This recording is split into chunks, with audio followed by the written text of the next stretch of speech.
जी ठीक। सुधांशु त्रिवेदी जी, आपकी बारी। सवाल आपसे बार बार एक ही हो रहा है कि जो ओसामा बिन लादेन कह देना या ठोकने वाली बातें, ये सब सॉफ्ट ट्रिगर्स हैं।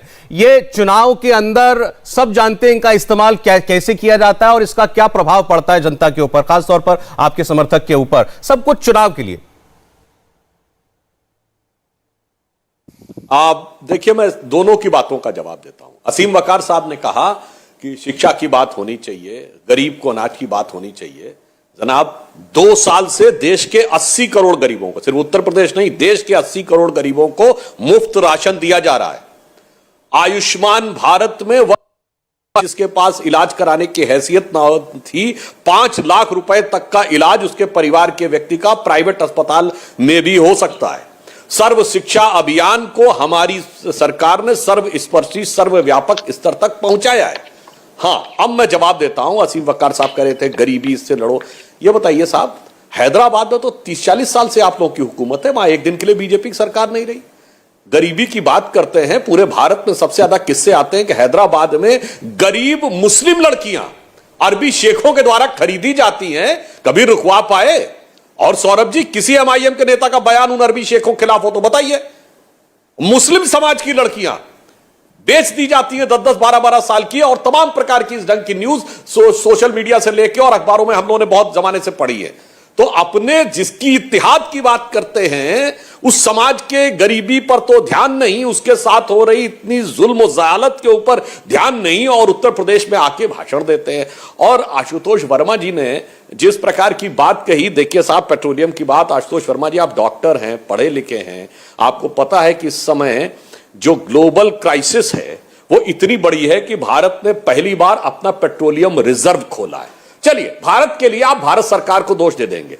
अमेरिका ने पहली बार अपना ऑयल रिजर्व खोला है। मैं चुनौती से आपसे कहता हूं, कोई वर्ष बता दीजिए जिस वर्ष में अमेरिका ने कभी अपना ऑयल रिजर्व खोला हो। इसके बावजूद मैं दर्शकों से कहता हूं, जाके वो चेक कर लें। चूंकि पेट्रोलियम पर कंट्रोल 2010 में खत्म हो गया था, डीजल पर अक्टूबर 2014 में खत्म हो गया था। आज जाके चेक कर ले, एलपीजी सिलेंडर जनवरी 2014 में कितना था, हमारी सरकार आने से पहले 1241 रुपए, आज अभी भी उससे कम है।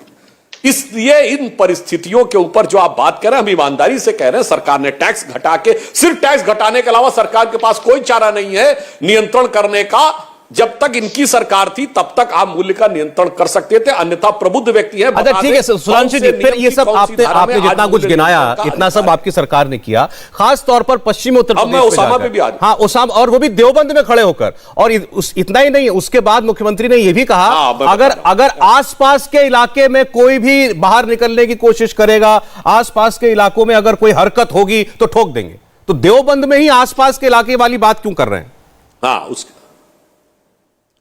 वो मैं बता रहा हूं, इसलिए कि ये वही उत्तर प्रदेश है और ये वही देश है जहां ओसामा जी बोला गया है। लोग भूल गए होंगे, भारत की सबसे बड़ी मस्जिद के इमाम, जामा मस्जिद के इमाम ने बोला था 15-16 साल पहले, हां ओसामा बिन लादेन मेरा आदर्श है। मैं एलानिया कहता हूं। ना कोई सेकुलर जमात बोली, ना उन पे कोई कार्रवाई हुई।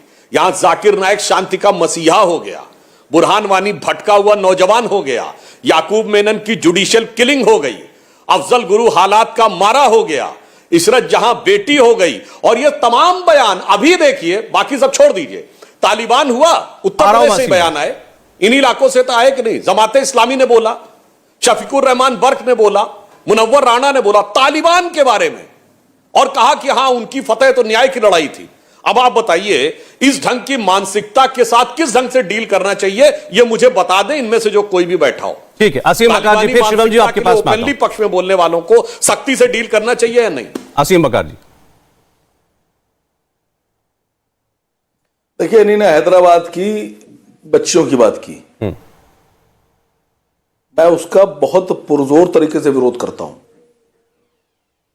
असद साहब भी करते हैं, उस पर उन्होंने काम किया और आज वैसे हालात नहीं है। लेकिन अफसोस इस बात का है कि अगर 20% की आबादी में कहीं गरीबी की वजह से कोई कुरीति आई, तो आप बजाय उसको ठीक करने के, आप ये कह रहे हैं, आप सांसद हैं, आप कह रहे हैं कि 85% को वैसे ही बना देंगे, 85% को भी आप उसी तरह तोड़ने लगे। आपको शर्म नहीं आती सर? आप सत्ता में हैं, आपको सोचना चाहिए। और दूसरी, आपने बुरहान वानी की बात की। बुरहान वानी को जिस पार्टी की नेता ने कहा ये शहीद है, वो महबूबा मुफ्ती आपकी अप्पी हो गई। अप्पी महबूबा मुफ्ती। आप वहां उनके पैरों में गिरकर आप वहां उनसे सरकार चला रहे थे सर। वो आपकी अप्पी थी। हमने थोड़ी ना चलाई सरकार, हम थोड़ी ना गए वहां हाथ मिलाने, आप गए थे। आपको हक नहीं है बुरहान वानी का नाम लेने का। आप सरकार चला चुके हैं सर। आपको माफी मांगना चाहिए। देश से माफी मांगिए, हिंदुओं से माफी मांगिए, पूरे भारत से माफी मांगिए कि आपने एक ऐसी पार्टी के साथ सरकार चलाई जिसने बुरहान वानी को शहीद कहा। मतलब सरकार आप चलाएंगे, अप्पी आप बनाएंगे, हाथ आप मिलाएंगे और आप सुनाएंगे हमको, दोष हमें देंगे। साहब हमने कहा था आपसे चले जाइए वहां। मैं तो आपसे कह रहा हूं शिक्षा मुफ्त कीजिए। 8-8, 10-10 हजार की फीस जा रही है। आप बोलने में तैयार नहीं सर। आप ऑफिशियली प्रवक्ता भी हैं, राज्यसभा सांसद भी हैं, आप बहुत करीब हैं प्रधानमंत्री जी के और रक्षा मंत्री जी के। आपको चाहिए भी खट से कहते हैं आसिम वकार। कल से मैं बात करूंगा और शिक्षा के ऊपर लोकसभा में बहस लेके आऊंगा और सारी फीस माफ कर दी जाएगी। बोलिए आप। ठीक है। नहीं, लेकिन इनका जो एक कहना था कि क्या ऐसे आतंकवादी तत्वों के खिलाफ सख्ती होनी चाहिए, नहीं होनी चाहिए, इस पर क्या दो राय है कहीं पे? सर रोक कौन रहा है? ठीक है, कौन रोक रहा है? मैं कह रहा हूं कि शिक्षा दीजिए। आपने कहा आपने 80 करोड़, सुनिए, 80 करोड़ लोगों को आपने मुफ्त में राशन दे दिया। अब आंकड़े पे बात कर लीजिए। ठीक है, 80 करोड़ लोगों को आपने महीने में 100 रुपए का राशन दे दिया, 8,000 करोड़ रुपए का हुआ।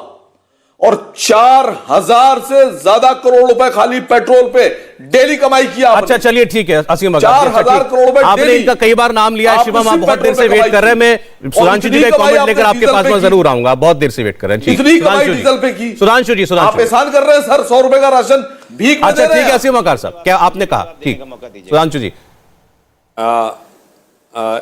बस एक लाइन बोल देता हूं। एक तरफ महंगाई की इस ढंग की बातें कर रहे हैं, आशुतोष वर्मा जी कह रहे हैं 200 रुपए लीटर तो तेल हो गया, और असीम वकार कह रहे हैं सारा राशन 100 रुपए में आ गया। तो गजब का तर्क देते हैं ये लोग अपनी अपनी बात को सत्य सिद्ध करने के लिए। यानी जितने जितने किलो राशन दिया जा रहा है वो सब 100 रुपए में आ गया, और दूसरी तरफ आशुतोष वर्मा जी कह रहे हैं कि साहब इतने रुपए में तो इतना सारा इतने रुपए में मिलता है। ये अपने आप में दर्शाता है कि ये लोग तथ्य और सत्य से कितना दूर है। मगर आपने देखा आतंकवाद के विषय में नहीं, उस पर चुप्पी साध गए। आपने असीम वकार सही कहा, क्यों नहीं ओवैसी जी ने यह बयान दिया कि मुसलमानों में शिक्षा कम है, उन्हें आगे बढ़ना चाहिए।